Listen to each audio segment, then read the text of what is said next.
tuliagiza tuchukue hatua za haraka za kupambana na magugu, lakini mbili, lazima tuwe na mpango wa muda mfupi,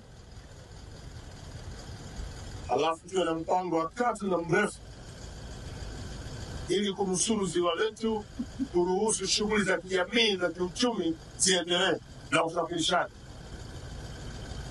Nawashukuru wana Mwanza chini ya mkuu wa mkoa, hatua za haraka walianza kuutumia wavuvi wadogo wadogo na mitumbwi na maboti yenye mashine kuja kuanza kuzoa kwa mkono tu. Hiyo ni hatua ya haraka.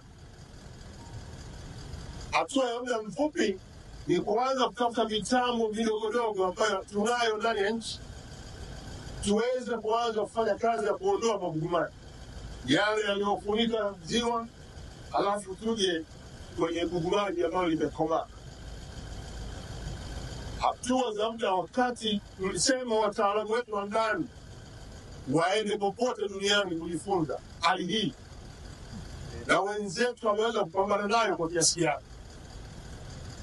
Kwa ukanda wa Afrika Mashariki, wenzetu wa Uganda walishaanza kupambana na magugu haya. Watu wanasema wataalamu waende, ndio hao wanaondoka keshundwa wanaenda Uganda, lakini na wao tulishapata maelezo yao namna walivyopambana na gugu maji. Lakini pia hatua hiyo muda wakati tumeamua kununua mitambo ya ukubwa wa kati, na kwa bahati nzuri ndani ya nchi tulikuwa na mtambo wa awali ambao leo tutauona kufanya kazi yake. Kwa muda mrefu sasa tumetenga fedha kununua mtambo mkubwa, tena miwili, leo kwa inafanya kazi ya kutafuna magugu kila itakapoonekana ndani ya ziwa.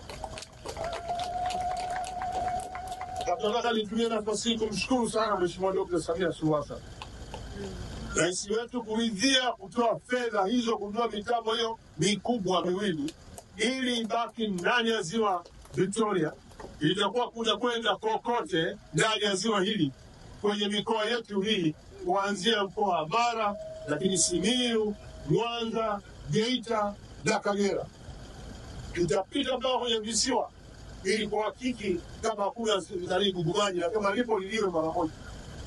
Tumeshaweka mpango wa kupambana na ziwa hili.